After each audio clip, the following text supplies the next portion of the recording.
Muy buenas tardes, jóvenes estudiantes.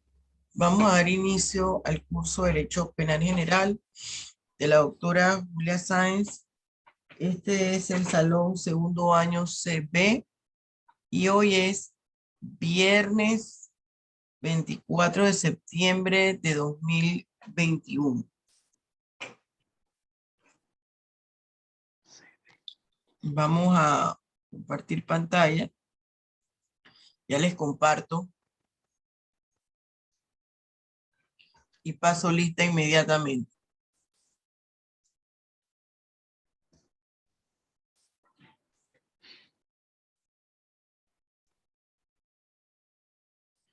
Ya les comparto.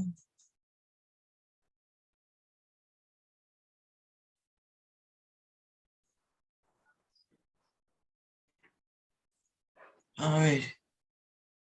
Turralde, Arma, Solvay. Vamos a pasar lista. Esta es la 10ª clase.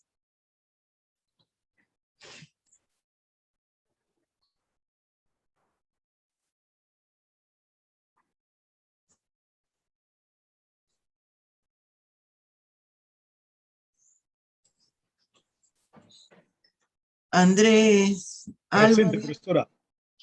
Rachela Rosemena,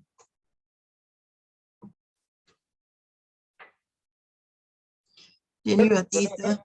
Está resfriada, profesora. Suena como que está resfriada. Esto no tengo una Seria. migraña, pero no puedo con mi vida. No puedo con mi vida. Hasta que la cabeza me hace bum, bum, bum. Estaba peor en la mañana, pero con la pastilla, entonces la pastilla me noquea y me pongo así como en Revolución 1. A ver, Jenny Batista,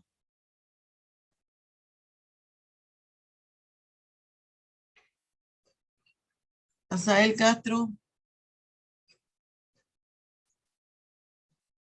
Tommy, me parece que yo vi a Tommy, Presente, profesora. Génesis de León, ahí está Génesis. Presente. Michelle Díaz, Presente, profesora.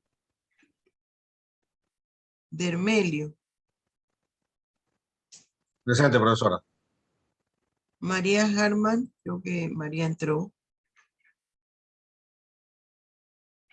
María Harman no está, a mí me dio la impresión, ahí está María. Tiene el micrófono apagado, o se congeló, no sé qué es lo que pasó. Luis Turralde,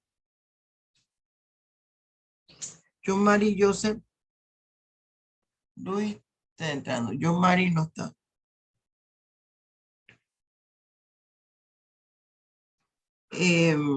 Kevin Martínez, Solvay, Presente, profesora. Mireya Pinzón, Aníbal Prestán, Presente, Cristel profesora. Ruiz, Cristel Ruiz presente, profesora. ¿ah? Cristel Ruiz presente. Yadgel Salcedo,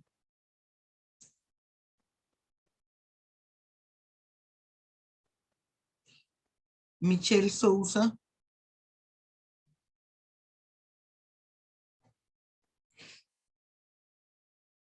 Joseph Sugasti, Tuñón Carlos, Presente. Joseph Sugasti. no, ya, Sugasti, yo te puse ya, José Sugasti. Ok, vale. Tuñón, Roberto Presente. Bernaza, ¿Tuñón está? Sí. Ajá. Bernaza, Figueroa Naiset, Presente, profesora.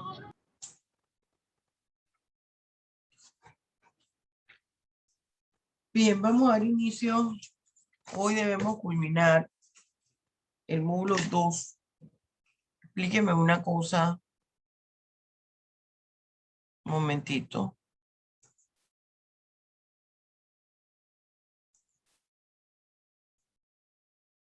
Espérese un momentito.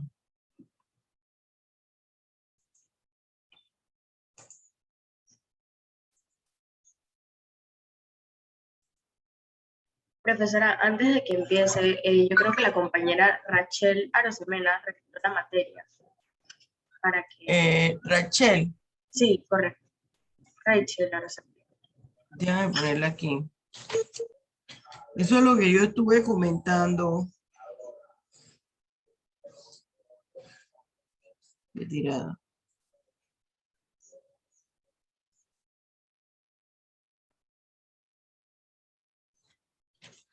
Eso es lo que yo estuve comentando, que hay que poner, gracias, hay que poner control en en las matrículas, porque esto se está volviendo un desbarajuste, entro, salgo. ¿Qué pasa con un sistema, profesora? Y no todo eso. Lo que pasa es que noto que en Panamá es un desorden, porque acá cuando tú haces retiro de inclusión, automáticamente al profesor se le emite al final del día una nueva lista, un nuevo roster, como se llama acá. Pero en Panamá creo que no hace eso. No, eso no hace y van tirando y tirando. Incluso hay estudiantes que han hecho la matrícula bien y no aparecen en lista. O el primer día hicieron retiro de inclusión y no aparecen en lista y todavía al final del semestre no aparece el estudiante en lista. Wow, wow, wow, eso es. Lo que pasa es que no hay control y creo que esto no debe proceder así. Usted se matriculó el primer semestre con el profesor X, debe ser obligatorio. El segundo semestre usted continúe con el profesor X. Porque pasan estas cosas, esto fue horroroso, y se van cambiando de salón y entran cuando les da la gana, así no podemos. Bien, la ejecución de la pena. Nosotros, Sugasti, ¿ya habíamos hablado de la ejecución de la pena? ¿O vamos a empezar ahora? Creo que íbamos a empezar porque el martes nosotros hablamos temas relacionados con la conferencia que íbamos a asistir ese día. Bien. Ejecución de la pena. Para nosotros hablar de la ejecución de la pena, nuestro conversatorio va a girar en torno a 9 preguntas. La primera es, ¿qué significa ejecución de la pena? Síganme aquí con el cursor. ¿Qué significa ejecución de la pena? 2, ¿qué autoridad se ocupa de la ejecución de la pena? 3, ¿qué aspectos contempla la ejecución de la pena? ¿Qué es el reemplazo de pena? 5, ¿en qué consiste la libertad vigilada?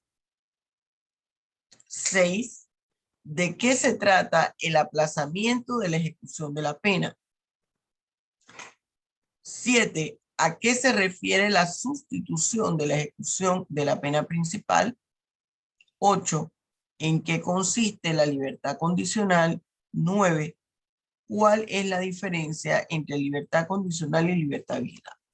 Estos son los 9 puntos importantes que nosotros vamos a abordar en el día de hoy con respecto a la ejecución de la pena.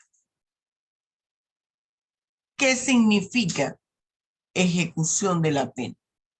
Fíjense, cuando la pena pasa ya a ser individualizada, es decir, ya se ha establecido la penalidad en un caso concreto, ella va a entrar a un nuevo episodio, que es el cumplimiento de esa pena. Ese cumplimiento de la pena es lo que nosotros conocemos como la ejecución de la pena. Una vez el juez ha individualizado la pena a través de una sentencia y esta pasa a ser tránsito a cosa juzgada o sentencia ejecutoriada, como también se le conoce, es decir, que ya esa sentencia no va a ser cambiada, que ya no admiten recursos en contra. Entonces, es cuando entramos en el estadio de cumplir esa pena. entramos en lo que se llama ejecución de la pena. La ejecución de la pena involucra tres aspectos. El derecho penal se convierte en un derecho de defensa social. ¿Por qué? Porque aquí el derecho va a satisfacer las necesidades de toda la población y de todas las partes, independientemente que la ley penal no tiene fueros ni privilegios, que la ley penal se aplica por igual a todas las personas. Aquí, en esta fase de la ejecución de la pena, que es el cumplimiento de la pena, juega un rol fundamental el sentenciado, porque se pretende, aparte de la reprensión y de la prevención, se pretende analizar por qué ese individuo incurrió en la comisión de un hecho delictivo a sabiendas que era un delito y que estaba prohibido por parte del Estado. Entonces nosotros vemos aquí un aspecto de la política criminal. El aspecto de la política criminal que involucra esto es la represión. También tenemos que aquí entonces se pone en práctica el sistema penitenciario. Este es el tercer aspecto. Poner en práctica el sistema penitenciario que rige un país, que el de nosotros es el sistema progresivo técnico. ¿Qué autoridad se ocupa de la ejecución de la pena? La autoridad que se ocupa de la ejecución de la pena es el juez de cumplimiento. El juez de cumplimiento es una figura propia del sistema procesal penal acusatorio regulado en el artículo 509 del Código Procesal Penal. Entonces, dentro de sus competencias, es decir, dentro de sus funciones, está el hacer visitas periódicamente a los centros penitenciarios de manera tal que pueda observar cualquier anomalía y no solamente observarla, sino hacer recomendaciones, estrategias de solución, todo lo relacionado a la ejecución de la pena y dar la ejecución, bueno, de la sentencia, ¿no? La ejecución de la pena o ejecución de la sentencia tiene que ver con el juez de cumplimiento. Si están involucrados situaciones que giran en torno a las garantías del privado de libertad, entonces ese juez de cumplimiento tendrá que tomar parte en el asunto y poner en autos al juez de garantía. ¿Cuándo va a poner en autos al juez de garantía? Cuando haya situaciones que amerite el aplazamiento o la suspensión condicional de la ejecución de la pena. Tiene él que entrar en escena e informar al juez de garantía. ¿Qué aspectos contempla la ejecución de la pena? Un aspecto que contempla la ejecución de la pena, y por eso es que yo les decía que el juez de cumplimiento va a velar todo lo relacionado a las garantías y poner en auto al juez de garantía, porque el aspecto fundamental de la ejecución de la pena, cumplimiento de la sentencia, son los subrogados penales.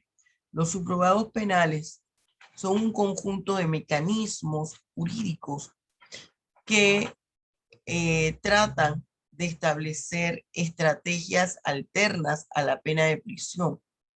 Esas estrategias alternas a la pena de prisión es, por ejemplo, cuando esa persona ha cometido una figura delictiva que no es de un gran impacto a la sociedad, que no denota un alto nivel de peligrosidad por parte del victimario, que ha habido una restauración cierta o posible restauración cierta de los derechos violentados. Entonces, ese conjunto de mecanismos son los subrogados penales. Cuando, por ejemplo, ya ese privado de libertad ha cumplido más de la mitad de la pena y ya hay que prepararlo para que viva en libertad, entonces se aplican esas medidas que tienen como finalidad o que el sujeto activo, que el sentenciado termine de cumplir su pena ya en libertad o sustituir penas que son cortas, irrisorias, por otro tipo de pena, de manera tal que se pueda cumplir en realidad con uno de los factores o uno de los objetivos fundamentales de la pena, que es la resocialización y la rehabilitación del individuo. Estas son figuras, esta figura de los subrogados penales es de naturaleza de política criminal alternativa. Por eso es que yo les señalaba a ustedes que esta es una forma vívida de advertir un solo aspecto de la política criminal. Lo que sucede es que todo el mundo piensa que política criminal solamente incluye esto. No, hay otras situaciones como las que yo les he venido explicando a ustedes en otros conversatorios académicos que gira en torno, por ejemplo, a que existan programas de empleo, de apoyo a micro y mediana empresa, programas de casas accesibles a todas las personas, entre otros. ¿Cuáles son esos subrogados penales? Los subrogados penales se clasifican en 4 clases o tipos: la despenalización, la desprisionalización, la desjudicialización y la descriminalización. ¿Qué pasa con la despenalización? Esta despenalización se trata que la persona no se le lleve un proceso para penalizarla, que no se penalice al responsable de la comisión del hecho punible. La desprisionalización, que esa figura delictiva no le conduzca a la pena de prisión. La desjudicialización, que esa situación producto de la comisión del delito, de la comisión ilícita de una conducta, se lleve a solucionar a un ambiente distinto de la administración de justicia, y usted ve que están los métodos alternos de solución de conflictos.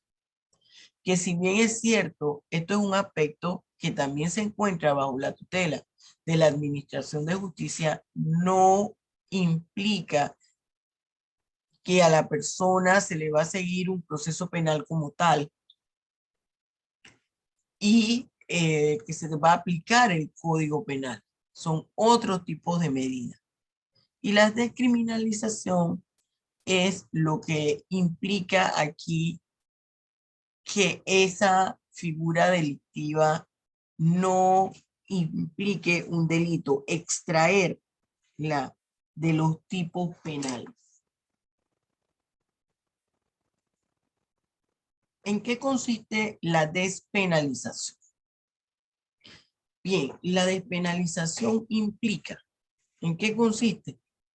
Implica en concluir el proceso penal a través de la desestimación de la pretensión punitiva por parte de la víctima. Aquí hay requisitos para que se dé a cabo la despenalización. Este es uno de los medios excepcionales del proceso. Esta despenalización me implica que el conflicto penal que se ha suscitado, producto de la comisión de una conducta delictiva, se va a desarrollar a través de la conciliación, el acuerdo de las partes mediante el desistimiento de la pretensión punitiva. Va a haber un acuerdo de las partes luego de el desistimiento de la pretensión punitiva. ¿Cuáles son los requisitos? Los requisitos para la despenalización son que el sujeto activo no debe tener antecedentes penales. Esto quiere decir que quien realizó la acción ilícita debe ser delincuente primario o primo delincuente, que este sea, y eso implica un delincuente primario o primo delincuente, quiere decir que es la primera vez que la persona ha incurrido en la comisión de un hecho punible. Segundo, que la persona, que ese victimario no haya sido,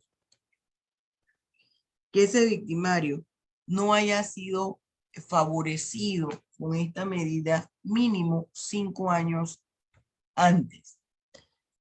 Hay algo aquí importante que es el acuerdo. Ese sujeto activo ha debido comprometerse, ha debido de firmar un acuerdo de cómo él va a realizar la indemnización por los daños y perjuicios. Y otra de las condiciones es que la propia víctima sea quien presente o su representante legal el desistimiento a la pretensión punitiva.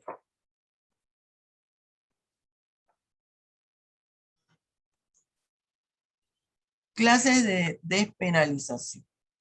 La despenalización se divide en dos grupos: despenalización propia y despenalización impropia. La despenalización propia es aquella que se realiza en cualquier fase del proceso. Esa es la propia. Y la despenalización impropia es aquella que se realiza una vez que el proceso ha culminado, es decir, una vez que se ha dictado sentencia. Esa es la impropia. ¿Cuáles son los subrogados penales que conforman la despenalización? Aquí tenemos el desistimiento de la pretensión punitiva, que está en el artículo 201 del Código Procesal Penal.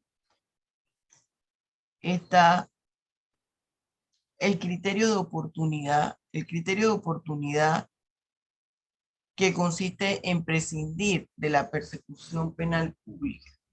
Esto está en el artículo 212 y se los explico. El criterio de oportunidad, desistir o prescindir de la persecución penal pública, es competencia del Ministerio Público.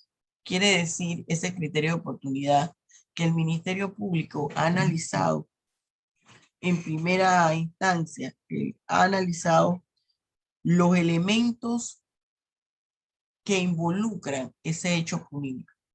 Y él considera que no hay la ponderancia de esos hechos delictivos suficiente para iniciar un proceso o para que continúe un proceso penal. Y la suspensión del proceso sujeto a condiciones. Está en el artículo 215 del Código Procesal Penal. ¿Qué pasa con el desistimiento de la pretensión punitiva? Esto no es que procede en todas las figuras delictivas. Hay 8 gamas de delitos dentro de los cuales se puede aplicar. 8 gamas porque en realidad si contamos son más de 8. O sea, 8 grupos de delitos. Y esta pretensión punitiva la tienen que realizar antes del juicio oral. Eso es importante. ¿Cuáles delitos son? Homicidio culposo, lesiones personales, lesiones culposas, hurto, apropiación indebida, estafa y otros fraudes, usurpación, daños, delitos cometidos con cheque, incumplimiento de deberes familiares y actos libidinosos cuando la víctima sea mayor de edad. Menor de edad, pero negativo el procedimiento, como dicen los policías, si es menor de edad. evasión de cuotas o retención indebida, siempre que no afecten bienes del Estado, contra la propiedad intelectual que no causen peligro a la salud pública, calumnia e injuria, inviolabilidad del domicilio, inviolabilidad del secreto, falsificación de documentos en perjuicio de particular. Pero hay una cosa interesante de este subrogado penal. Cuando se da la inviolabilidad del domicilio, ponen un requisito que no se haya dado con el uso de armas, y dos, que no hayan intervenido 2 o más personas. Si intervinieron 2 o más personas en el delito contra la inviolabilidad del domicilio, no se le permite el desistimiento de la pretensión punitiva.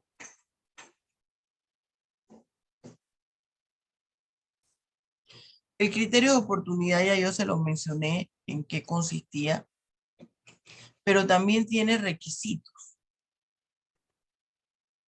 ¿En qué consiste ese criterio de oportunidad? El Ministerio Público dice: yo no voy a continuar con la acción penal, no voy a interponer la acción penal. ¿Por qué?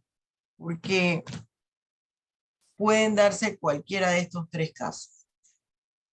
El autor o partícipe del hecho punible al momento que lo realizó sufrió un perjuicio tan grave como la víctima, que ya una pena está de más.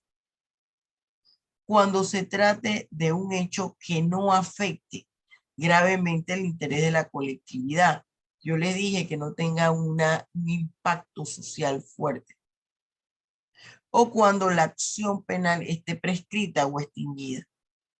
Esto no se va a aplicar en aquellas figuras delictivas cometidas por un servidor público a través del ejercicio de sus funciones o en delitos que afectan el patrimonio del Estado.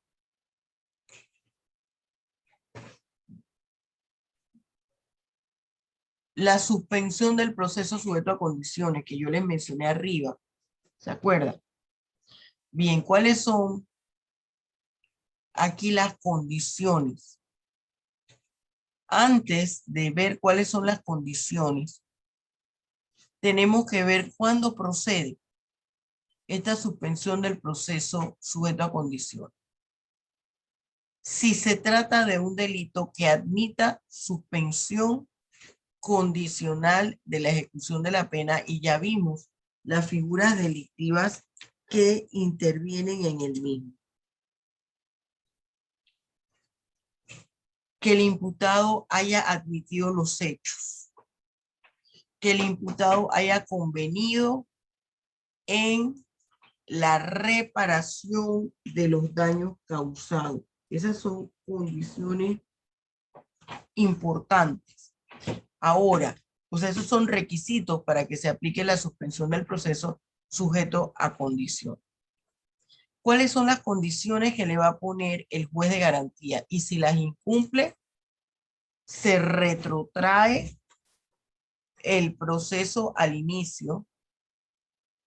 Es residir en un lugar señalado. Prohibirle frecuentar a determinadas personas o lugares. Abstenerse de usar cualquier tipo de estupefaciente, de drogas, abstenerse a todo eso. Cumplir con los estudios de nivel de educación básica, si no ha terminado la escuela primaria o secundaria. Aprender una profesión, arte u oficio que se constituya en su medio de subsistencia. Prestar trabajo voluntario al Estado y que no le paguen por ello. Someterse a un tratamiento médico psicológico si eso se lo exige el juez. Y que tenga permanencia laboral para entender que esto tiene medios de subsistencia legales de vida.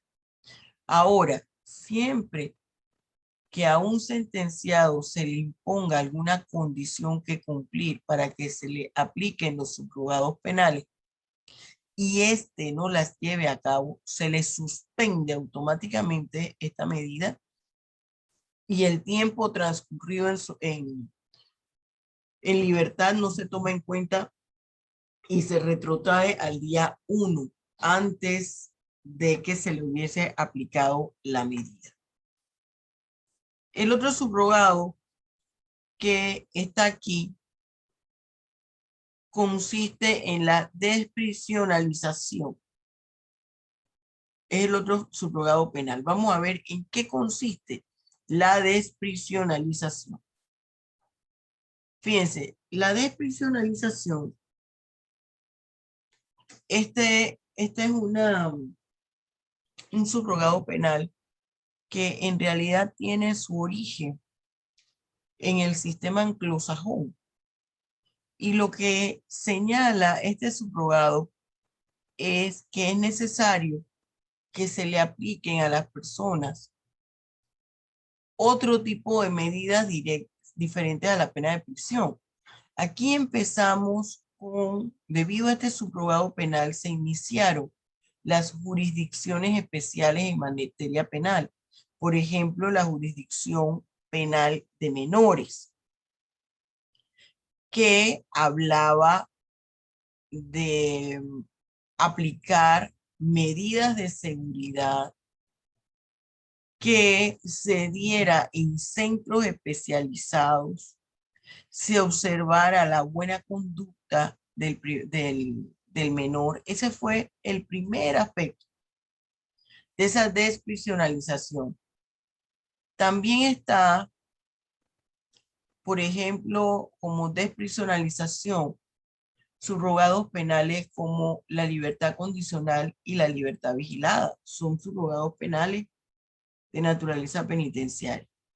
¿Cuáles son los subrogados penales que conforman la desprisionalización? Fíjese, suspensión condicional del proceso, suspensión condicional de la ejecución de la pena, conversión a días multa, amonestación pública o privada, libertad bajo palabra, trabajos en obras comunitarias.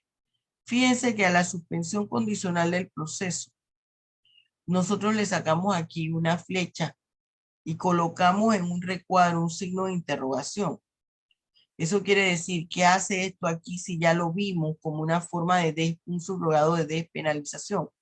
Lo que pasa es que hay parte de la doctrina que considera que la suspensión condicional del proceso es tanto despenalización como desprisionalización. ¿En qué consiste la suspensión condicional de la pena? Nosotros vamos a ver esto. Esto está regulado en los artículos que van del 98 al 101 del Código Penal. ¿En qué delito se puede aplicar la suspensión condicional de la ejecución de la pena? En aquellos delitos cuya pena no sea mayor de 3 años o que tengan penas de arrestos de fines de semana o prisión domiciliaria o días multa. ¿Qué tiempo va a durar esa suspensión condicional de la ejecución de la pena? De 2 a 5 años, no más de allí. Y todo esto se cuenta, fíjese, a partir de que la sentencia queda infirme, hace tránsito a cosa juzgada, es decir, ya no existe ningún recurso que se le interponga que le cambie el contenido a la sentencia. ¿Qué se va a tomar en cuenta para aplicarla? La extensión de la pena, las circunstancias que envolvieron el hecho. ¿Qué requisitos debe tener o se exigen para la suspensión condicional de la ejecución de la pena? Ser delincuente primario o primo delincuente. No haber incumplido con su obligación de comparecer en el problema. Que en aquellos casos donde se le haya exigido reparación del daño, que él haya señalado cómo lo va a hacer. Eso es importante.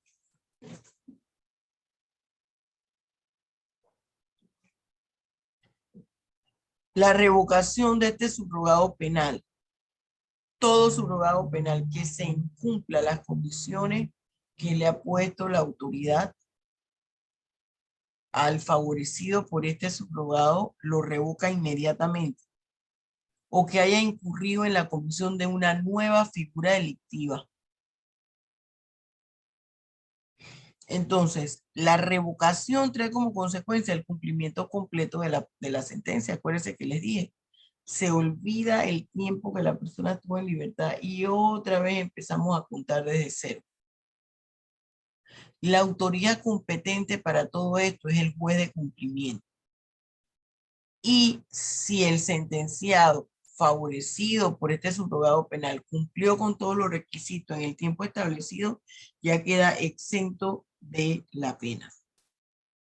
¿En qué consiste el reemplazo de penas cortas? Bueno, consiste en sustituir una pena por otra. El juez va a sustituir, va a reemplazar, reemplazar es sustituir, va a sustituir una pena por otra pena. Pero eso también tiene sus requisitos. Son penas cortas. ¿Qué entiende la ley por penas cortas? Bueno, una pena que no pase de 4 años de prisión. Y esa pena se va a cambiar por arrestos, por ejemplo, arrestos de fines de semana.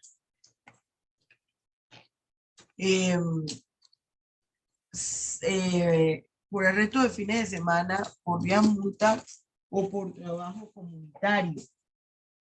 Se va a cambiar esa ejecución de la pena. He buscado una pastilla y no, allá las encontré. Por eso que me ve usted cambiando de un lugar a otro. Bien. Si la pena impuesta fuera arrestos de fines de semana, se le cambiaba por trabajo comunitario o por una multa, o por vías multa. Ahora, puede darse el caso que la sanción no exceda de 1 año, la pena de prisión, y entonces se le aplique una reprensión. Esa reprensión pública o privada no es más que un regaño que se le hace al privado de libertad. Pero ojo, estas medidas no se pueden aplicar si la persona ha sido sentenciada por delitos sexuales, de naturaleza sexual, cuya víctima es una persona menor de 14 años. Si es menor de 14 años, no se le puede reemplazar la pena. Y otro de los aspectos es que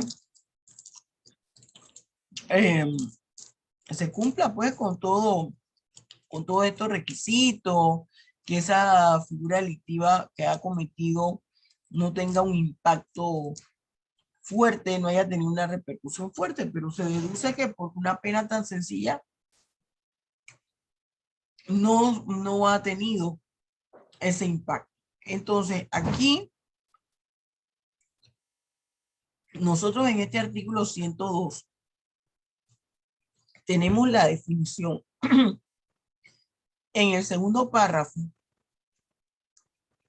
del 102, que es un delincuente primario.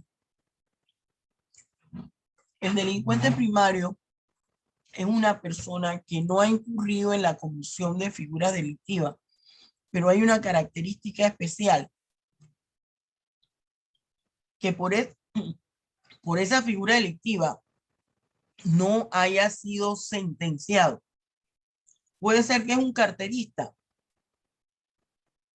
y todo el mundo sabía que era un carterista, pero el hombre nunca fue detectado, no se le inició ningún proceso penal jamás. Entonces, cuando él va a buscar su récord policivo, es decir, sus antecedentes penales, sale limpio.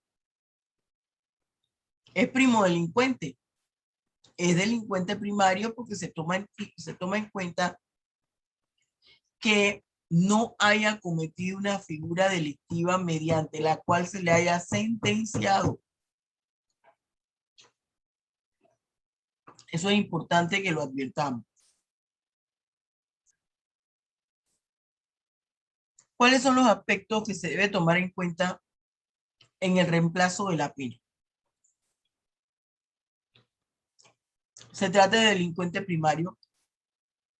Mire el artículo 102 que fundamenta la figura del delincuente primario. Que exista un hacinamiento en las cárceles y que como es delincuente primario y la figura delictiva que cometió no es de gran impacto social, él no denota niveles de peligrosidad. Es mejor que no se lleve, no se envíe a un centro de prisión donde hay personas de altos niveles de peligrosidad que pueden inducir a ese individuo a tener una vida ilícita constante, vivir de la comisión de la figura delictiva. El principio de reinserción social, es decir, la finalidad de la pena no solamente es reprimir, sino resocializar al individuo. Y es muy importante el tipo de figura que cometió el agente o victimario. La figura que usted cometió y la forma como incurrió en la comisión de ese hecho punible denota su nivel de peligrosidad. ¿Cómo se hace la convergencia del reemplazo de pena? Yo les puse aquí unas tablas. Si la pena es menos de 4 años, el juez la puede cambiar a lo siguiente. Cambiar es reemplazar arresto de fines de semana, días multa, trabajo comunitario. Si la pena es arresto de fines de semana, la misma la podemos cambiar a trabajo comunitario, a días multa. Si la pena no es mayor de 1 año, se puede cambiar a reprensión pública o reprensión privada. ¿De qué se trata el subrogado penal? Aplazamiento y sustitución de la ejecución de la pena.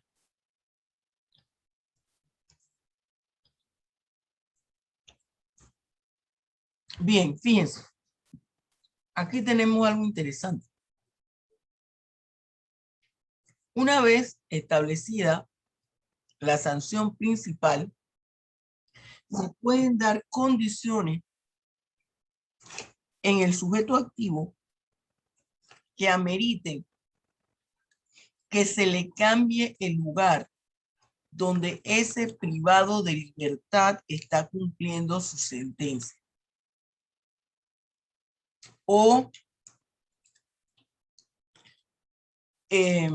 se le sustituya esa ejecución de esa pena que todavía no se mande al centro penitenciario hasta que finalicen alguna de las condiciones que tiene ese privado de libertad, ese sentenciado. Son las dos formas del aplazamiento y sustitución de la ejecución de la pena. Una de esas es la edad de la persona. 70 años o más. Se le puede dar una prisión domiciliaria, por ejemplo. Segunda, es el estado de gravidez de la mujer. ¿Qué significa el estado de gravidez? Cuando la mujer está embarazada, está preñada, está esperando un bebé.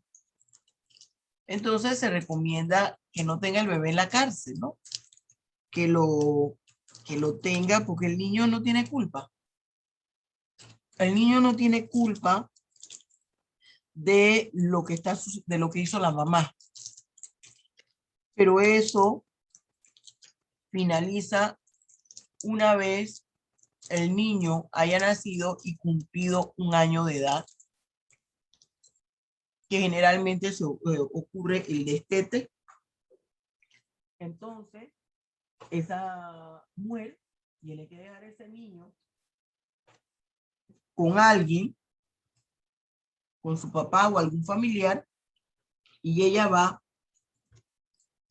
nuevamente a prisión a terminar de cumplir su pena.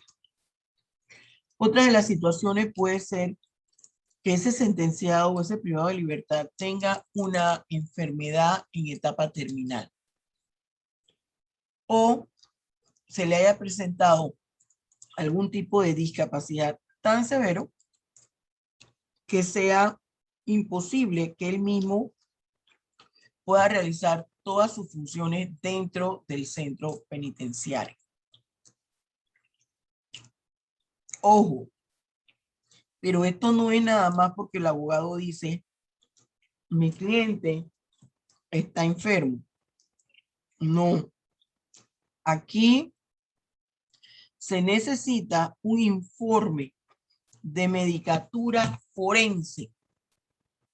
Un informe de medicatura forense, es decir, de la medicina, del Instituto de Medicina Legal y Ciencias Forenses, independientemente que quien quiera ser favorecido con esto lleve un informe de un médico privado, se permite, pero lo que va a decidir si se otorga o no esto es el informe médico legal que dé el Instituto de Medicina Legal y Ciencias Forenses o el Instituto Nacional de Salud Mental, si es que se trata de algún tipo de enfermedad o trastorno mental.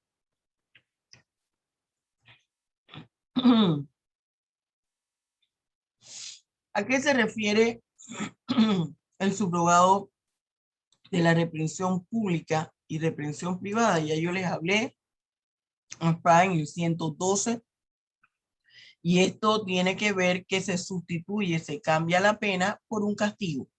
Público quiere decir que se hace a puertas abiertas del tribunal. Esta es una forma metafórica. No es que la puerta del tribunal está abierta, sino que una vez se entere la ciudadanía que se va a castigar públicamente, a reprender, a regañar, esto es un regaño, a quien incurrió en la comisión de una fiebre delictiva puede asistir a escuchar el castigo. O una reprensión privada, que decimos a puerta cerrada del tribunal, no es que se cierre la puerta, es que solamente va a participar las personas que intervinieron en el proceso. ¿En qué consiste la libertad condicional? Hay algo que no les señalé aquí y volvemos al aplazamiento y sustitución de la ejecución de la pena. En principio se señala que esto no se puede aplicar a personas que han incurrido en delitos de desaparición forzada o delitos contra la humanidad. ¿Por qué? Porque son figuras delictivas de gran impacto social y son imprescriptibles. En cualquier momento se puede interponer una acción penal. Sin embargo, yo quiero que usted entienda que el derecho penal no es como las matemáticas. Usted dice, bueno, pi cuadrado equivalente o pi equivale a 3.1416 en las fórmulas de álgebra. Y usted no puede cambiar eso. Pero cuando estamos hablando de la interpretación de una norma y sobre todo de la ley penal que se aplica a los seres humanos, es cierto. Ahí dice que quienes incurrieron en delito de desaparición forzada o delito contra la humanidad no aplica. Pero si es una persona que ha quedado en estado vegetativo, si es una persona que le dio un derrame y por sí solo no puede ir al baño a realizar las funciones o tareas básicas de todo ser humano, las tareas fisiológicas. En un centro penitenciario no hay una persona que le vaya a asistir. A esto es lo que yo me refiero que uno tiene que entender que el derecho penal se está aplicando a las personas, sí, pero que fue un dictador, sí, pero es que independientemente de eso, el derecho penal tiene que ver con la protección de los derechos humanos de todas las partes. ¿Por qué le hago la salvedad? Porque ya que usted está estudiando derecho, no puede opinar como el común de las personas. Bien, ¿en qué consiste la libertad condicional? Y a usted le tocará en el ejercicio profesional. Los abogados no defendemos nada más a las personas que son inocentes, porque entonces no tendremos trabajo en el litigio. No tendremos trabajo en el litigio, sobre todo en materia penal. Bien, ¿qué pasa con la libertad condicional? Ese es un subrogado penal que le llaman subrogado penal de naturaleza penitenciaria, porque lo que pasa es que estos subrogados penales que vamos a ver ahora, libertad condicional y libertad vigilada, forman parte del tratamiento del sistema penitenciario, forman parte del sistema penitenciario que se aplica. En Panamá, desde el punto de vista teórico, el sistema penitenciario que seguimos es el progresivo técnico. Y en ese progresivo técnico se señala que a la persona no se le debe lanzar a la calle nada más en el mismo momento en que cumplió la pena. No, hay que prepararlo para vivir en libertad y tiene el último estadio que se lleva a cabo en la calle, en libertad. Entonces, este subrogado penal de la libertad condicional dice que una vez la persona haya cumplido las 2/3 partes de la pena, el resto lo debe cumplir en libertad.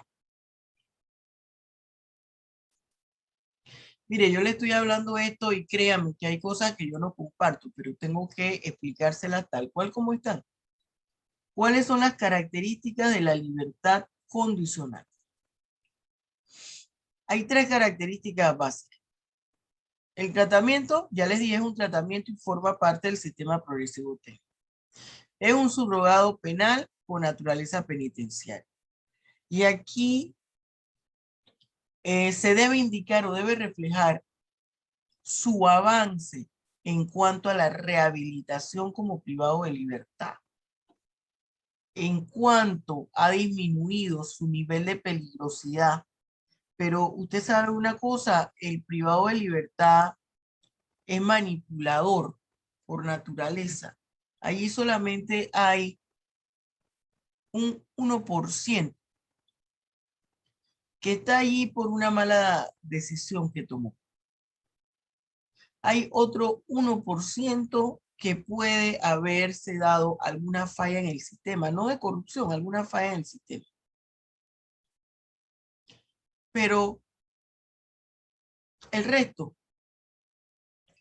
son personas que por decisión propia escogieron que su estilo de vida fuera el delictivo. Los requisitos, aquí vamos a ver los requisitos de la libertad condicional. Hay 4 requisitos. Cumplir con los reglamentos carcelarios. Haber dado muestra de readaptación y buena conducta. Cumplir con las 2/3 partes de la pena y haber sido sentenciado con pena de prisión. Esto lo otorga el Ejecutivo a través del Ministerio de Gobierno y de la Dirección General del Sistema Penitenciario. Esto de cumplir los reglamentos carcelarios, la mayoría que estudian, ¿no? Yo me porto bien, el informe de la Junta Técnica va a bajar favorable a mi persona, porque aquí tiene que haber un informe de la Junta Técnica del Centro Penitenciario que diga, mire, con este individuo ha participado de tales programas de resocialización y el resultado ha sido positivo. ¿Por qué usted cree que empiezan a meterse en los diferentes grupos religiosos, sean evangélicos, católicos, y ellos empiezan a decir que encontraron a Dios. No es cierto. A lo mejor el 0.00000000001%. Cuando salen de ahí botan las Biblias.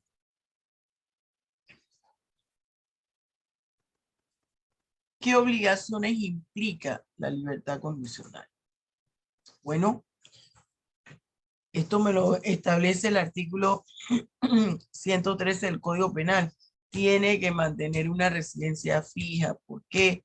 Porque debe estar bajo observación.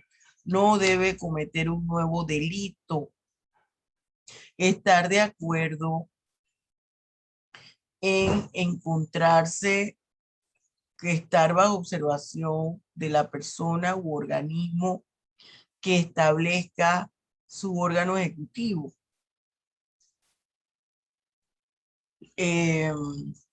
Reglas de vigilancia. Tiene que supeditarse a la regla de vigilancia, debe contar con un trabajo. Si él incumple estas obligaciones, se le elimina, se le revoca inmediatamente la libertad condicional. ¿Cómo está regulada la libertad condicional? La libertad condicional está regulada por dos textos legales. Sarita, tráeme por favor algo frío, para que esta cosa me tiene mala, te digo. Ya me tomé una pastilla. Bien, perdónenme. La libertad condicional está regulada en el libro, en dos normativas.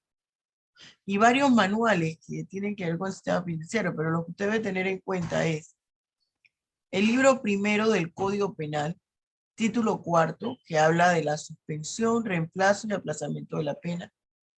Capítulo quinto, libertad condicional, los artículos que van del 113 al 114. Pero eso se aplica en concordancia con el decreto ejecutivo 393 del 25 de julio del 2005. Esto está en la Gaceta Oficial 25.368. Y aquí les habla, en todos estos puntos que yo les señalo, del informe técnico. Eso es medular para que se apliquen cualquiera de estos subrogados penales, tanto de la libertad condicional o de la libertad vigilada. Se hace un cómputo de la condena para ver si ya se cumplió con las 2/3 partes.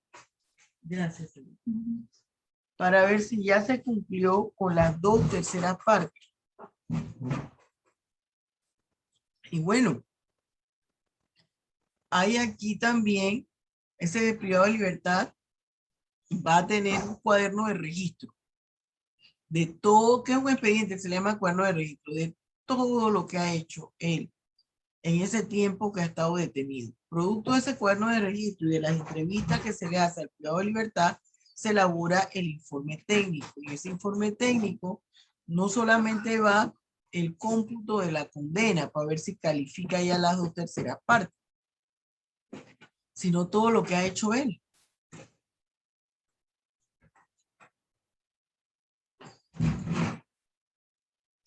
Todo lo que ha hecho él. Esto también continúa estableciendo normas de vigilancia. Él va a tener que estarse reportando al juzgado, a donde le señale, o al sistema general penitenciario, donde se le señale en la oficina del sistema general penitenciario que él debe estar y él debe participar. ¿En qué consiste la libertad vigilada? Mire, está regulada aquí en el Código Penal del 103 al 107. Hay que cumplir las 2/3 partes. Es un tratamiento.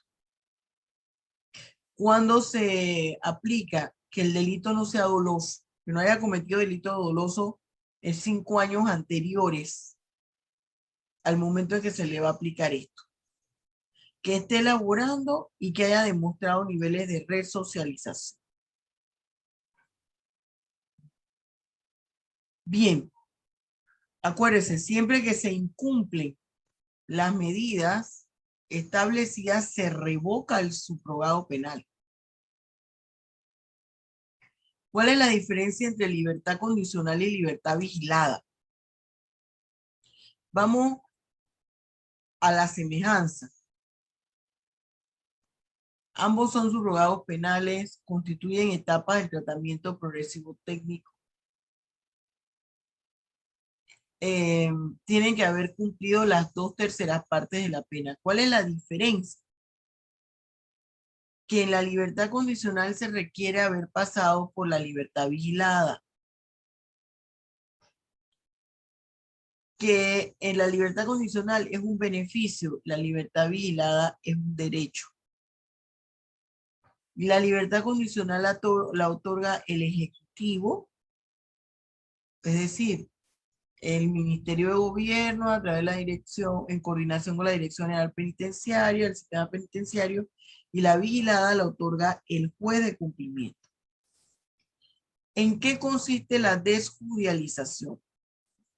La desjudicialización consiste en los procedimientos alternos de solución de conflicto que yo les mencioné anteriormente. Es decir, se cometió una figura delictiva, sí, pero esa figura delictiva no amerita que activemos todo un proceso penal. Entonces las partes acuerdan dentro del ámbito de la administración de justicia resolver ese conflicto, pero utilizando ya sea la conciliación, la mediación, el criterio de oportunidad o desistimiento de la pretensión punitiva. Fíjense que también constituye un subrogado denominado procedimiento alterno de solución de conflicto.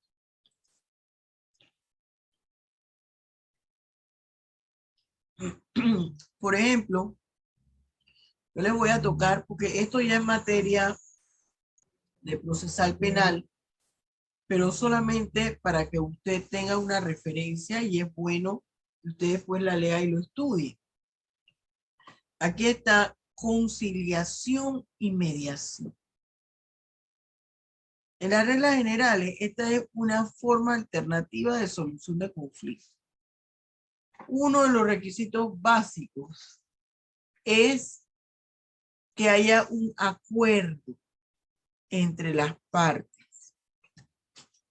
Que esto sea voluntario. Sea voluntario. No es que las partes estén obligadas o que a realizar esta conciliación. Tiene que ser voluntario. ¿Cuándo se aplican? No a cualquier figura delictiva, sola y exclusivamente a los delitos que admiten desistimiento de la pretensión punitiva. Y acuérdense que yo se los mencioné en PowerPoint, en plantillas anteriores. Esto es, se debe solicitar al fiscal o al juez de garantía. Y una vez se conceda, permítame un minuto, por favor. Un segundo, un segundo. No, tengo la clase de Nachi. Eso se, no, más adelante, más adelante. Pues sí, más adelante, más adelante. Bien, discúlpeme. Y tenemos, por ejemplo, aquí, si usted formó parte de este proceso de conciliación y usted salió, bueno, esto es una forma de salir airoso, ventajoso, ha sido favorecido con esto. Usted no puede esto aportarlo como prueba en un proceso. Lo establece el propio artículo 204.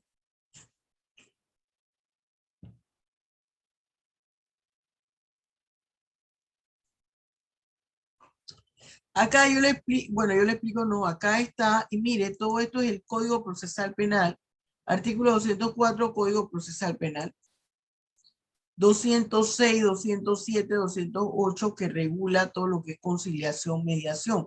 No vamos a entrar a estudiar la conciliación y mediación porque es aspecto de naturaleza netamente penal, netamente procesal penal, pero sí,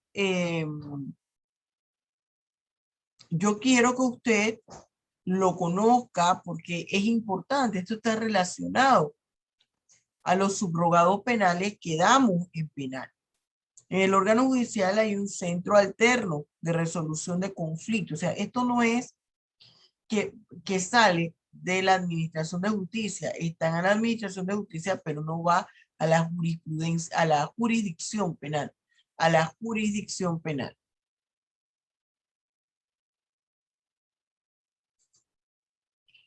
La ejecución de la pena y medidas de seguridad según el derecho procesal. Este tema nosotros lo encontramos en el Código Procesal Penal, en el libro tercero, Procedimiento Penal, título 8, que habla de la ejecución penal y medidas de seguridad. En los artículos que van del 508 al 515. Aun cuando este es penal, y siempre lo repito porque hay gente que hace paseos mentales y esto va por toda la web a través del canal de YouTube. Este es un tema de naturaleza penal que tiene aspectos de derecho procesal penal. Nosotros tenemos que estudiar los subrogados penales. Una de estas, dentro de ellos tenemos los procedimientos alternos de solución de conflicto penal. Fíjense, el artículo 509, aquí está donde me tiene la competencia del juez de cumplimiento. Esto yo se los desarrollé, ¿se acuerda? Se los mencioné, aquí está, le pongo el mismo texto legal. Está el mismo texto legal. Es importante siempre para poder calificar ante estas situaciones que las personas tengan buena conducta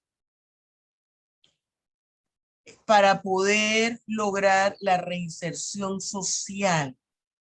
Se puede sustituir solamente hasta el 30% de la pena de prisión impuesta por trabajo comunitario. Mire, está aquí en esta subrayado rojo. Trabajo comunitario, en lo que es el arresto domiciliario, días multas o una compensación económica. Están exentos de estos los delitos, por ejemplo, de homicidio doloso simple, homicidio doloso agravado, secuestro, extorsión, blanqueo de capitales, violación sexual, robo agravado, asociación ilícita para delinquir, pandillerismo, posesión ilícita agravada de drogas y armas, comercio de armas de fuego y explosivos, delitos contra la seguridad colectiva que impliquen, por ejemplo, tráfico de drogas, los delitos contra la libertad individual cometidos con tortura, castigos infamantes, vejaciones. Bien, con esto nosotros culminamos uno de los dos aspectos del módulo 2. Yo, permítame presentarle la extinción de la pena, que eso es sumamente sencillo para abrir el compás a preguntas y respuestas. Déjeme que le comparto aquí inmediatamente pantalla. Momentito, momentito. Le comparto pantalla para que iniciemos.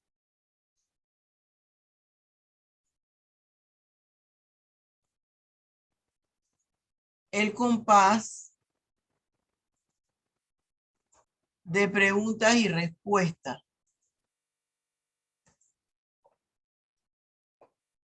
Yo creo que está viendo el PowerPoint, ¿verdad? Extinción de la pena. ¿Qué significa la extinción de la pena?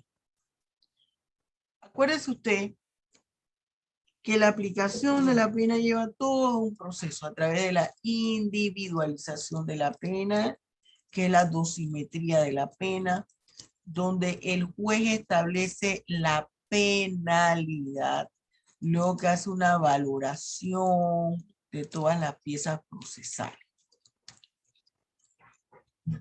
Pero, ¿qué sucede con eso? ¿Esa pena es secula seculorum? No.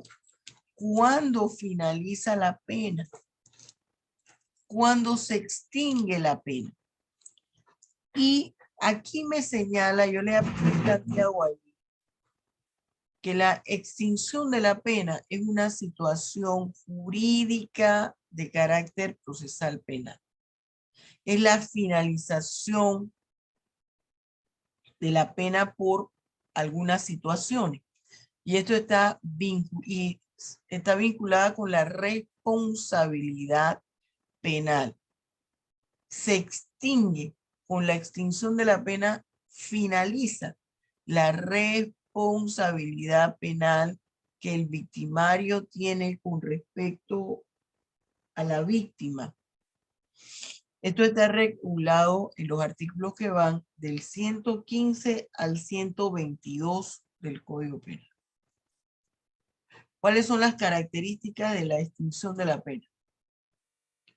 Están establecidas en la norma penal, puede darse durante el desarrollo del proceso penal o una vez dictada la sentencia. Está vinculada con la extinción de la responsabilidad penal del agente y es de carácter procesal penal. ¿Cuáles son las causas o formas de extinción de la pena? Facilito, esto lo tiene el libro primero del Código Penal. Mire que siempre le digo el libro, el título, el capítulo. El libro primero del Código Penal en el título quinto, que me habla de la extinción de la pena. Capítulo primero, causas de extinción. Fíjense, el artículo 115, yo se lo he sombreado de distintos colores. Me maneja todas las causas a través de las cuales se extingue la pena. La muerte del sentenciado. Si el señor Rocafuerte cometió un homicidio y se murió, le dio un infarto, esa pena no se puede trasladar a otra persona, ni al pariente, ni a una novia, ni a un hijo, así que se extinguió la pena. Se cumpla la pena. El juez individualizó la pena a través de una sentencia y en esa sentencia le puso, por decir algo, 5 años de prisión. Y transcurrieron los 5 años de prisión. Él las cumplió en el centro penitenciario.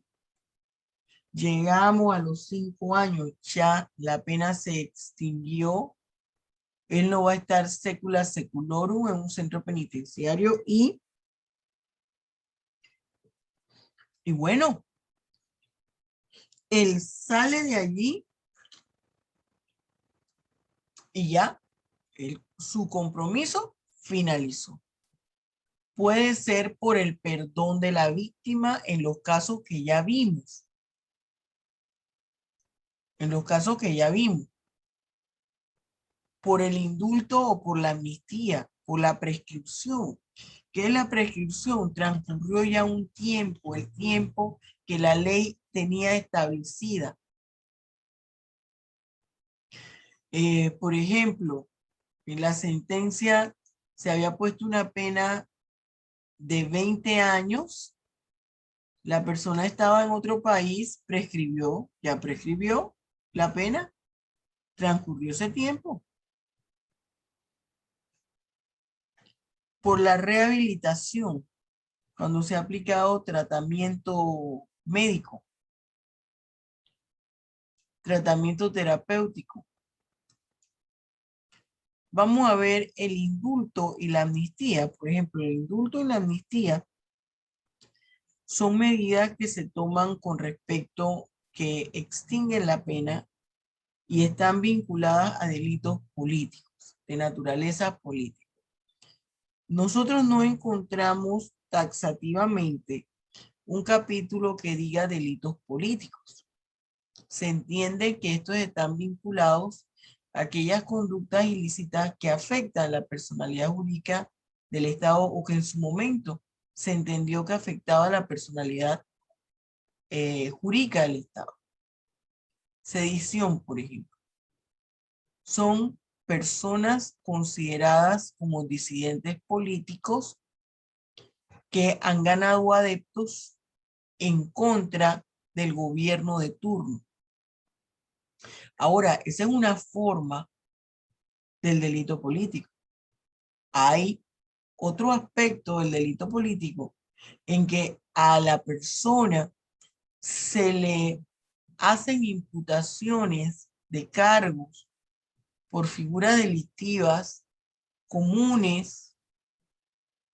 Puede ser un blanqueo de capitales, puede ser un homicidio, puede ser de una estafa que en realidad la persona no llevó a cabo, pero esa persona es un disidente político y era la única forma de sacarla del juego.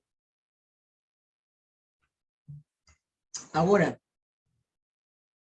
todas esas son situaciones que deben ser probadas y evidenciadas. El indulto, esa dispensa la otorga el presidente de la República con el ministerio respectivo, que sería el de gobierno, y se lo aplica a una persona que se le hayan imputado delitos de naturaleza política. En cambio, la amnistía se aplica a un grupo de personas. En el otro es a manera individual, la amnistía es a todas las personas, a varias personas vinculadas en la comisión de un delito de naturaleza política y la otorga el órgano legislativo. Esta extingue la acción penal y la pena. Pero lo que no extingue es la indemnización por daños y perjuicios, no extingue la acción restaurativa. Aquí siempre usted va a ver dentro de las excepciones que no aplican ni indulto ni amnistía, los delitos contra la humanidad y los delitos y el delito de desaparición forzada.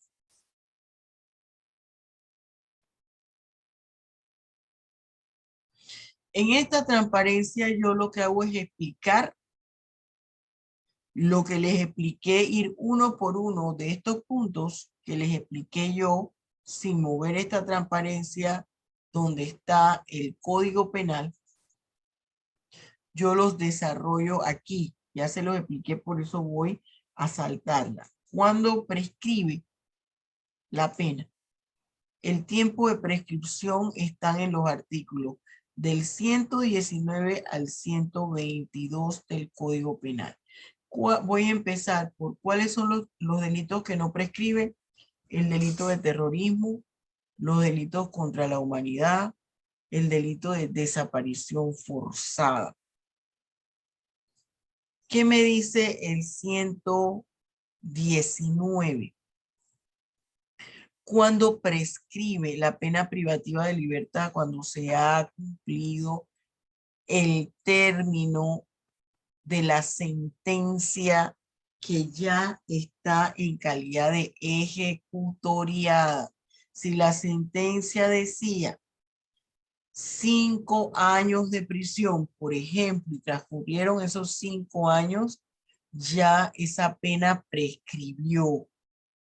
Si la pena establecida en la sentencia, y fíjese, la sentencia que ya son ejecutoriadas, Si la pena establecida en la sentencia era de días multa o era de arresto de fines de semana, entonces una vez transcurrido 3 años desde el momento en que quedó en firme la sentencia, es decir, ejecutoriada, que ha hecho tránsito a cosa juzgada.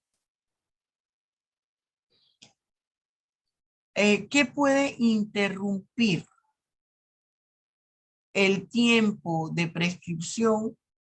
Cualquier acto que realice el juez de cumplimiento.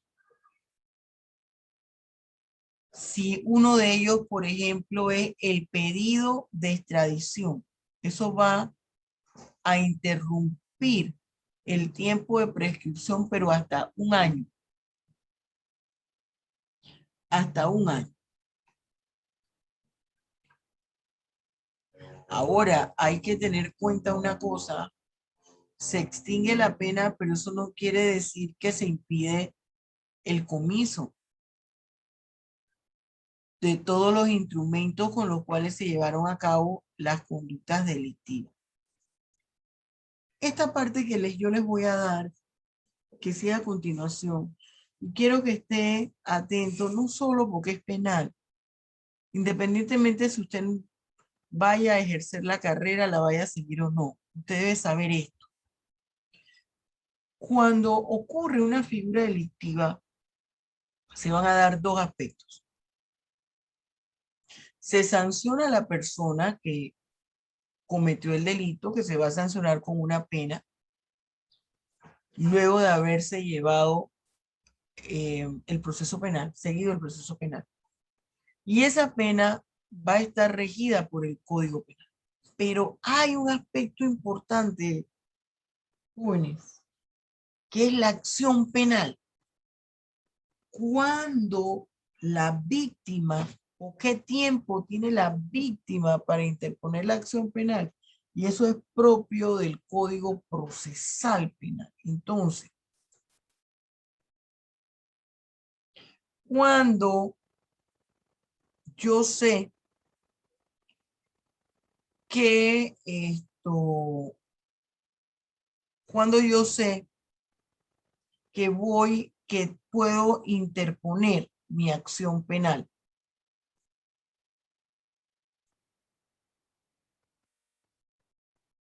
Vamos a dar esto que me salté, estas 2 transparencias, pero vamos directo.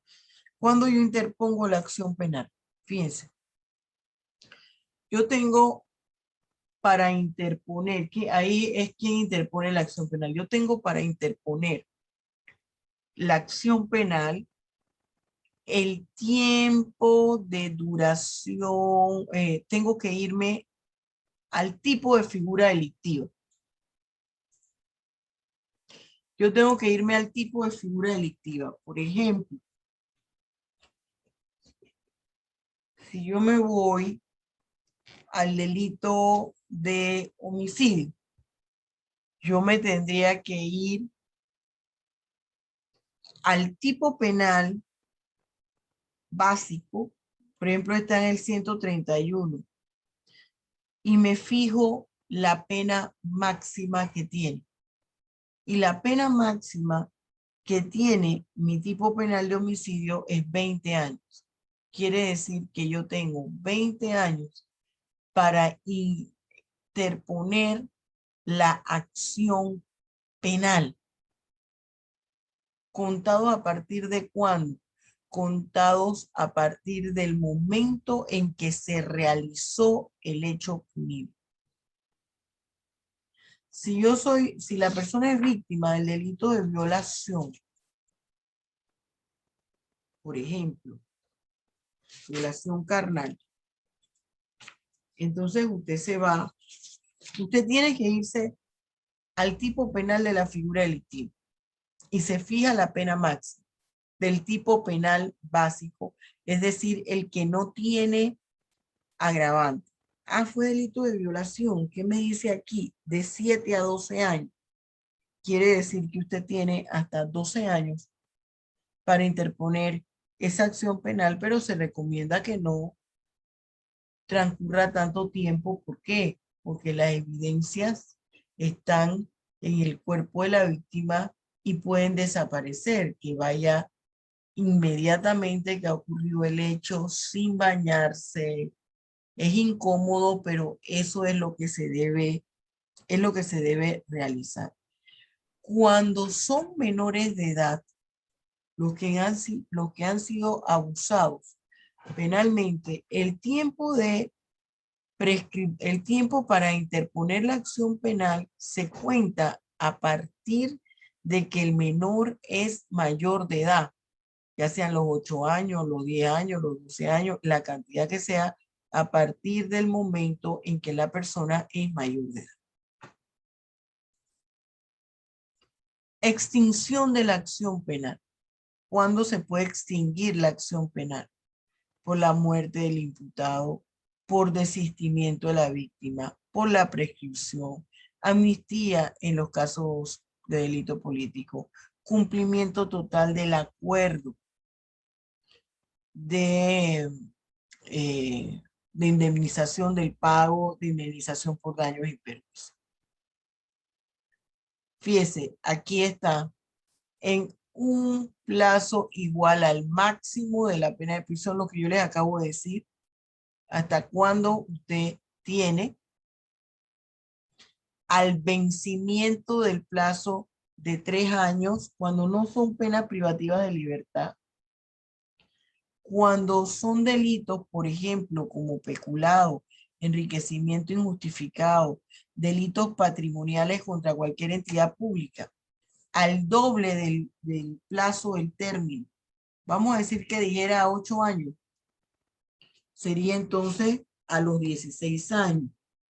Por ejemplo, vamos a buscarle aquí rapidito para que usted, en el 338 siempre se busca el tipo penal básico.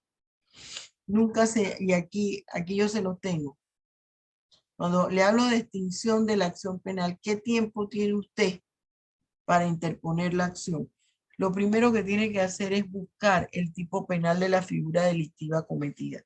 Por ejemplo, el 338 dice, la pena máxima es de 10 años.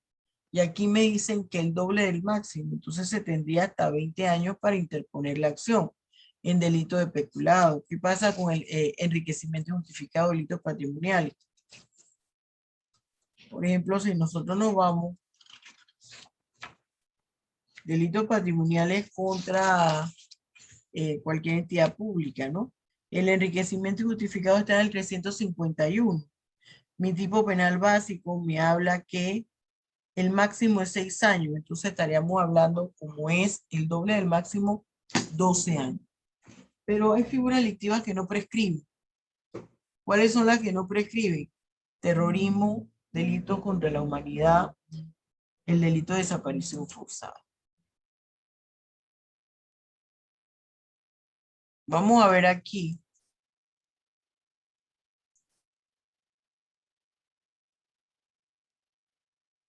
Vamos a ver aquí quién interpone la acción penal.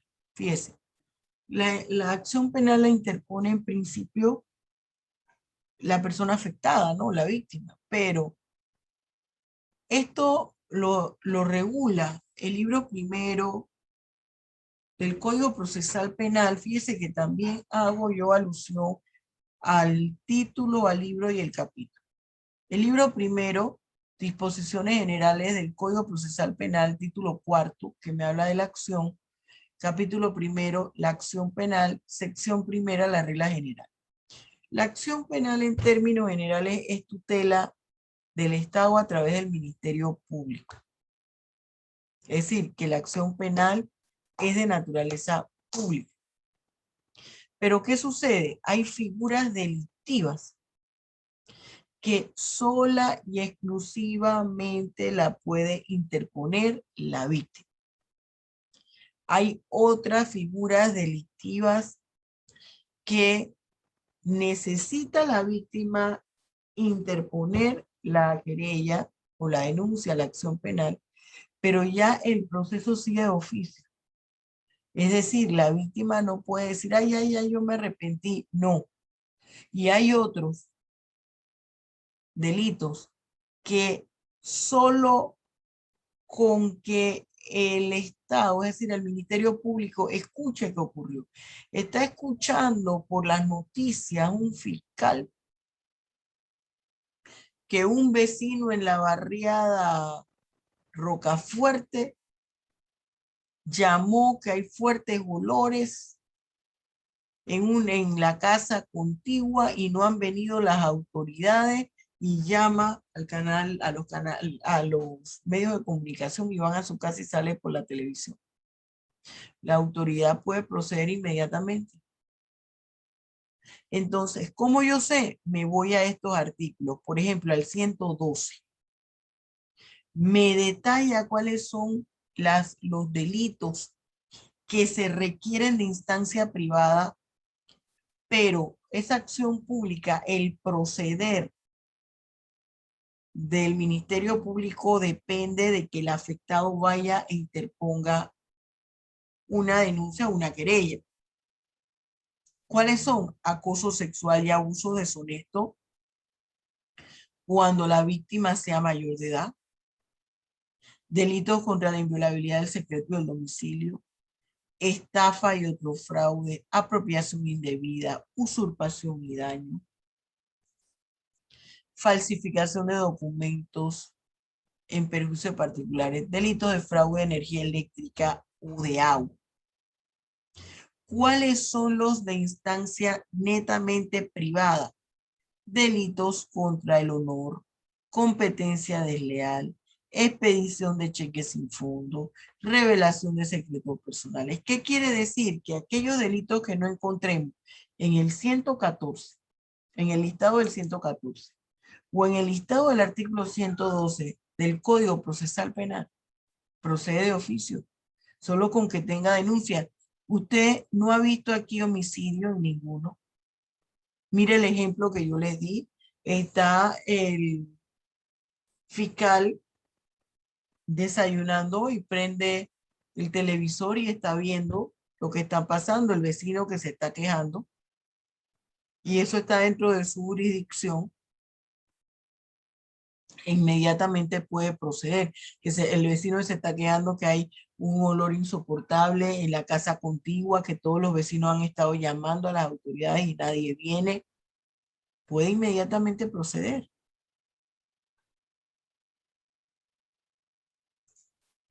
La acción restaurativa. La acción restaurativa, que es una figura propia del sistema procesal penal acusatorio, no es más que la acción a través que se interpone ahí mismo en el proceso penal, a través de la cual se solicita la restauración de la cosa y la indemnización de daños y perjuicios en contra del autor, ocasionados por el autor, los partícipes o un tercero responsable, ¿no?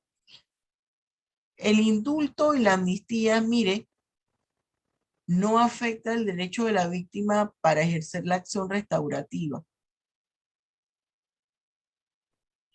Cuando no hay acción restaurativa, que el imputado actúa amparado por causa de justificación siempre y cuando esto no sea estado de necesidad, excepto el estado de necesidad cuando se afectan bienes patrimoniales. Que el imputado no tuvo participación alguna en la comisión del hecho punible.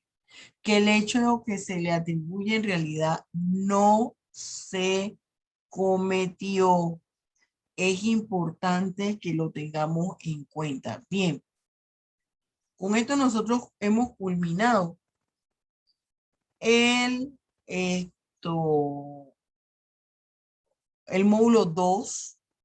Con esto finalizamos el módulo 2 y ahora vamos a abrir el compás a preguntas y respuestas.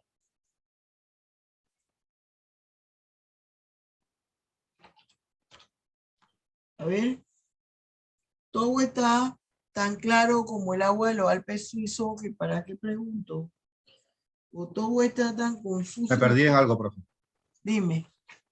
¿El reemplazo de la pena es 4 años o 3? Cuando hablamos de reemplazo, y eso tiene que ver mucho Ajá. con lo que, disculpe, profe, con lo Sí. que es el arrepentimiento o estar confeso, el que sea primerizo, creo, ¿no?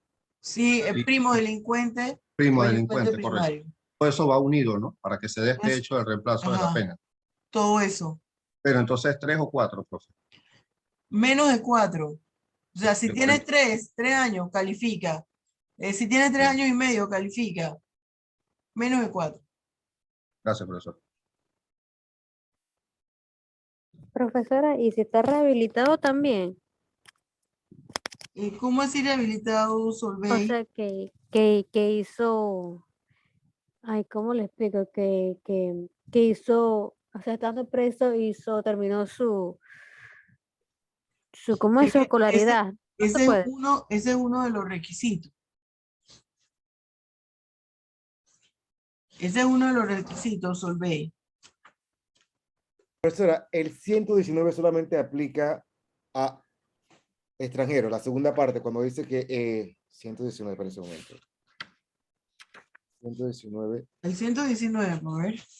creo que es algo de, no, el 120. ¿El cuál? El 120. Ajá. El primer indicio, que dice, y por el pedido de extradición. Eso solamente aplica para los extranjeros, Para ¿correcto? los extranjeros, sí. Sí, para los extranjeros, porque los panameños no se extraditan. Correcto. Los extranjeros no se extraditan. A ver, mire, esto tiene usted que sentarse con calma y analizarlo, analizar con su texto y con el código. Aquí hay muchas cosas que yo le diría hasta qué punto son factibles, porque siempre va a depender de la figura delictiva en la que incurrió la persona.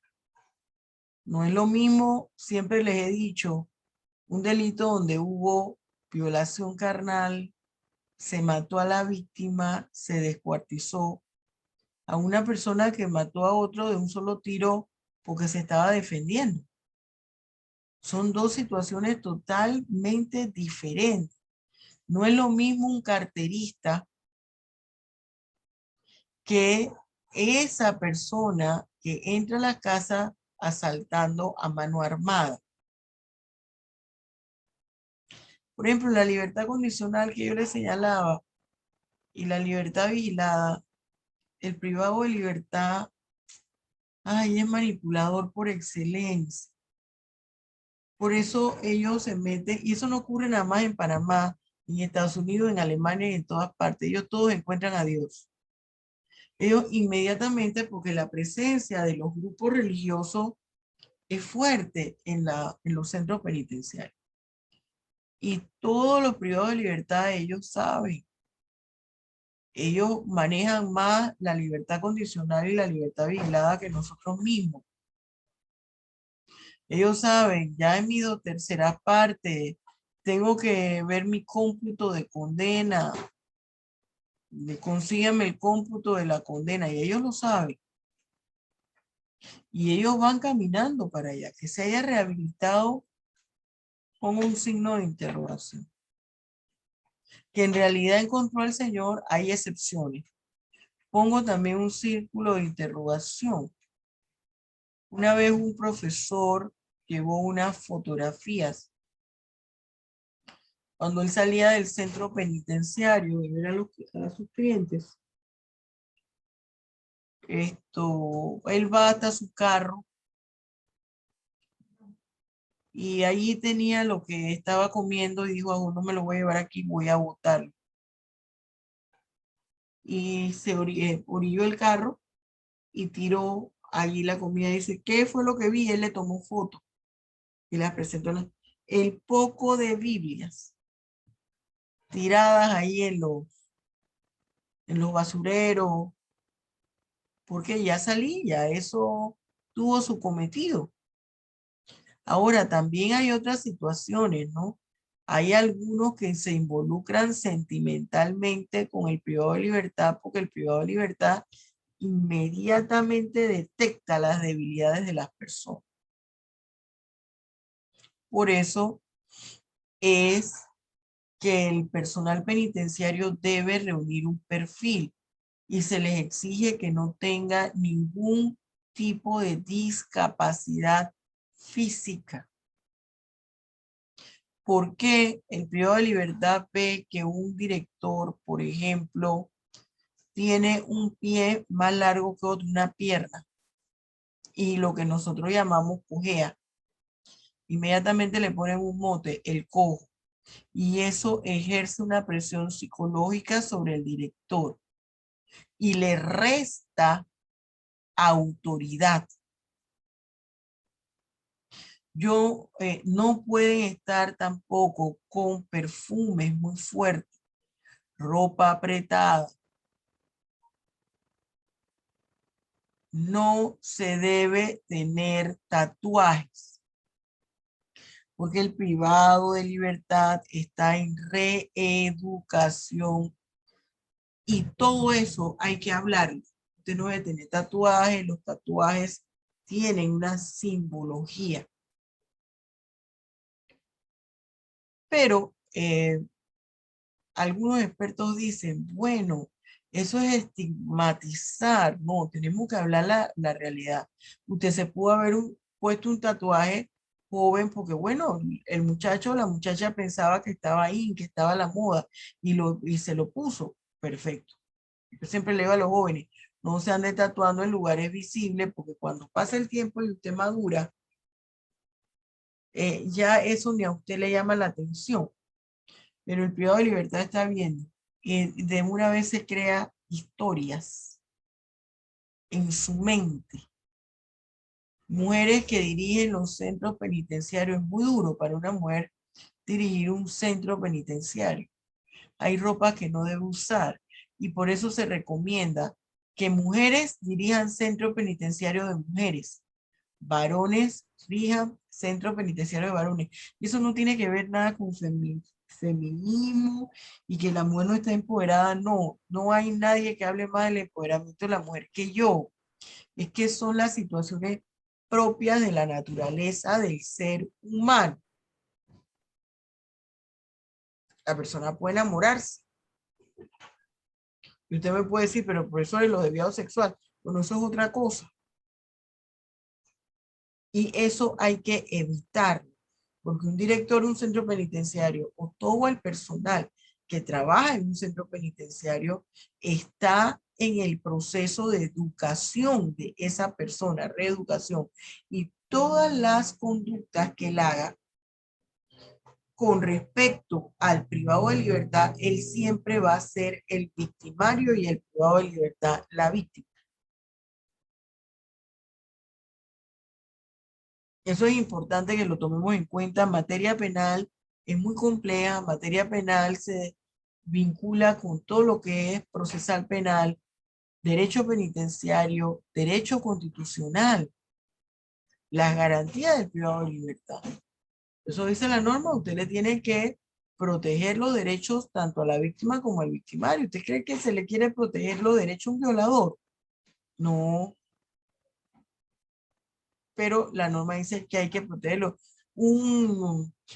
Homicidio en serie. Mire, hay un programa en los que tienen televisión por cable, que es persecución con un señor de apellido Walsh. Persecución con Walsh en el canal 67. Ese es Investigation Discovery. Ese señor Walsh, en la década de los 70, su hijo de nombre Adam, que hay una ley en los Estados Unidos, Adam Walsh, por esa persona. La mamá va con el niño al supermercado que iba siempre. En el supermercado había un espacio donde los niños se quedaban ahí viendo y jugando, iba la mamá a comprar. Mamá, yo me quedo aquí con un niño también portado, 6 añitos el niño, estaba allí jugando en lo que ella fue a comprar 3 cosas. Que parece que ese tipo entraba y veía a los niños. Vio al niño, el niño parece que lo engatusa o no sé qué es lo que pasa porque se ve en el video cuando el niño sale. Y después allí no se vio más en el video, solo cuando el carro arrancó y salió. Se llevó al niño, lo violó, lo mató, lo descuartizó todo. ¿Usted cree que esa persona se va a rehabilitar en algún momento de la vida? No, esa persona no se va a rehabilitar. Esto no es gripe que se quita. Esa persona ya está mal. Un terrorista, ¿hasta qué punto puede un terrorista rehabilitarse? Todo depende de las causas que lo motivaron a él a cometer el delito de terrorismo. Cuando son situaciones de naturaleza ideológica, llámese política, social, económica o religiosa, ese terrorista jamás se va a resocializar. Ese terrorista no va a cambiar. Mire, son dos figuras delictivas y les estoy explicando que la segunda, la causa que motivó la acción, puede ser tratable. En la primera, no. En la segunda puede ser que él fue manipulado y esa persona puede resocializarse. Pero en el primer aspecto, no. Es imposible. Las personas que incurren en delitos relacionados con droga, está muy difícil que se resocialice dependiendo cómo realiza esa conducta ilícita. Yo, cuando tuve la oportunidad, y con esto cierro porque ya se acabó la hora, de trabajar en el reclusorio norte en Ciudad de México, en las celdas de máxima seguridad había muchos narcotraficantes. Y había uno que me enseñó más criminología que lo que yo estudié en la universidad y me decía, mire muchachita, muchachita.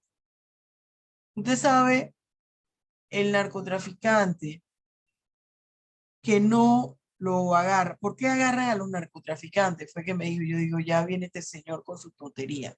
¿Por qué agarran a un narcotraficante? Porque consume su producto, porque este es un negocio. El que consume el producto, lo van a agarrar preso en algún momento. Porque sea mujeriego o por tener preferencias sexuales diferentes. Si usted no consume su producto y usted no es mujeriego, está difícil que usted lo agarre. Es más factible que lo mate, pero que no lo van a agarrar. O a menos que usted decida salvaguardar la vida de su familia y usted negocie con la autoridad para que lo agarre, que era el caso de ese gran capo mexicano. Eso no se da en las clases. Entonces, el mundo penal y el mundo de la figura delictiva, de la comisión de los delitos, no es una situación fácil y que usted analiza la bulla de los cocos. Por eso siempre le digo a mis estudiantes, aquí el kit del asunto no es que usted se aprenda las cosas de memoria, es que usted aprenda a desarrollar las habilidades de análisis, tenga esa destreza de analizar los artículos del Código Penal. Eso le va a permitir poderlos interpretar. Por eso es que lo importante de este libro de estudio del Código Penal es toda su primera parte, donde están cómo se analizan la figura delictiva y los problemas. Porque los problemas que se le presentan son así, que hacen falta cosas, que hay situaciones que no cuadran. Y lo último, yo quiero que usted se fije bien cuáles son los problemas que les corresponde al derecho penal general y cuáles son del penal especial. Porque hay algunos, yo vuelvo y veo los videos de YouTube. hay algunos que han analizado los de penal especial. Fíjense, los de penal general, página 59. Porque en el capítulo 4 está el análisis de casos prácticos. Los de penal especial empiezan en el 52. Vámonos al 59.